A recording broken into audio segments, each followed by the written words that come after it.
नारी अगर पति का नाम लेती है तो उसकी आयु तिल भर की क्षीण होती चली जाती है। कितना? तिल भर।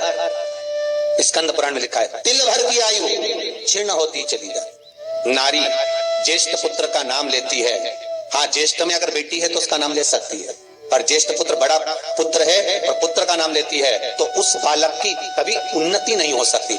तन से, मन से या धन से वो बालक हमेशा दुखी ही रहेगा।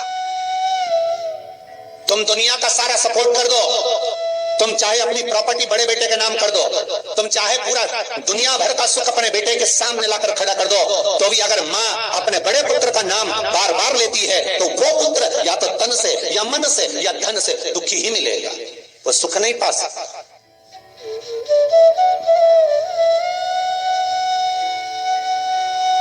और जिन जिन के घर में बड़ा पुत्र हो और बड़े पुत्र का नाम आप माताएं लेती हो तो उसकी दशा जरूर देख लेना एक बार। हो कथा गलत नहीं कह सकती, स्कंद पुराण कभी गलत नहीं जा सकती।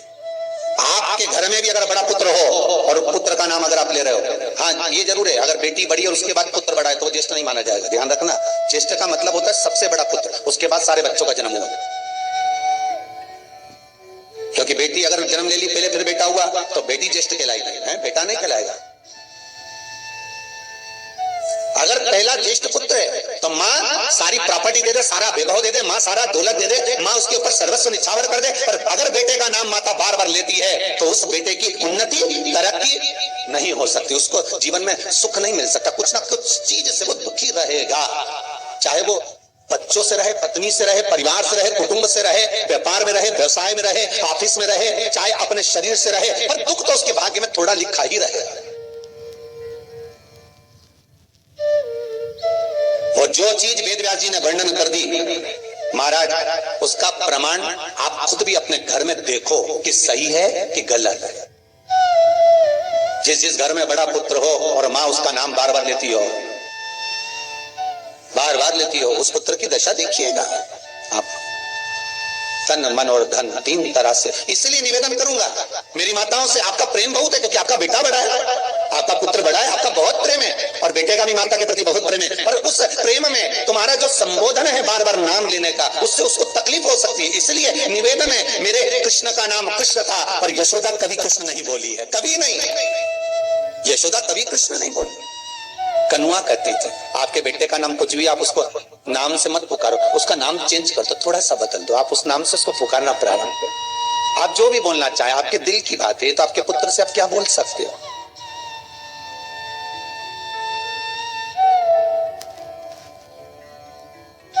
मेरी कौशल्या मैया राम को केवल राम ही कहती थी।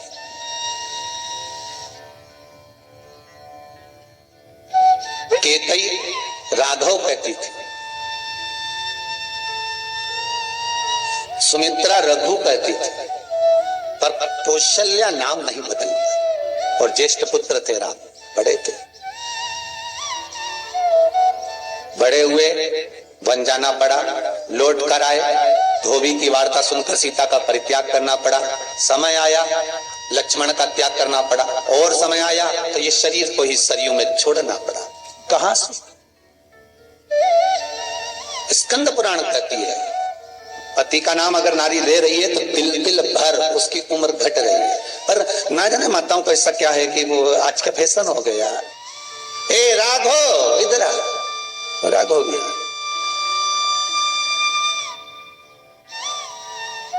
नाम लेने में तिल भर की आयु घट जाती है। ज्येष्ठ पुत्र का नाम लेने में उसकी समृद्धि, उसका जो वैभव है, उसका जो सुख है वो घट रहा है। जिस गुरु से गुरु मंत्र लिया, गुरु दीक्षा ली है, जिस गुरु से आपने गुरु मंत्र का स्मरण किया है, जिस गुरु से आपने गुरु मुख हुए हैं, जिस गुरु से आपने गुरु मंत्र लिया है, आपने अगर मंत्र ले लिया, चार जगह पर बात निकले, कोई पूछ भी ले कि आपने गुरु मंत्र किससे लिया तो बता दो भैया हम तो वहां गए थे, वहां का जो गुरु जी है उनसे हमने गुरु मंत्र लिया, वही हमारे गुरु है। नाम का स्मरण ना करते उसकी पहचान बताने का प्रयास करो, वो ऐसे वो वैसे वो वहां रहते, उसका स्मरण। गुरु का नाम लेने से क्या जाता है महाराज? शास्त्र कहता है गुरु जिसने मंत्र दिया उसका नाम मत लो, गुरु ने जो मंत्र दिया उसका नाम लो। बहुत ध्यान देना हमारे, दुनिया के लोग गुरु का नाम लेकर बैठे हैं, उन गुरु जी से मंत्र लिया था तो उन्हीं का नाम लिया जाए, श्री ये मान जी ये मान जी। अरे क्या नाम लेना, क्या नाम लेना? हमें गुरु का नाम नहीं याद करना, हमें गुरु मंत्र याद करना। जो गुरु ने मंत्र दिया उसका स्मरण करना। क्या होता है, स्कंद पुराण कहती है, जब माला जपने के लिए बैठते हैं तो गुरु का श्री विग्रह तुम्हारे सामने होना चाहिए कि हमने उन गुरु जी से मंत्र लिया है, और गुरु का नाम नहीं। गुरु मंत्र लेते समय गुरु का विग्रह सामने हो और मंत्र जो गुरु ने दिया है उसका स्मरण।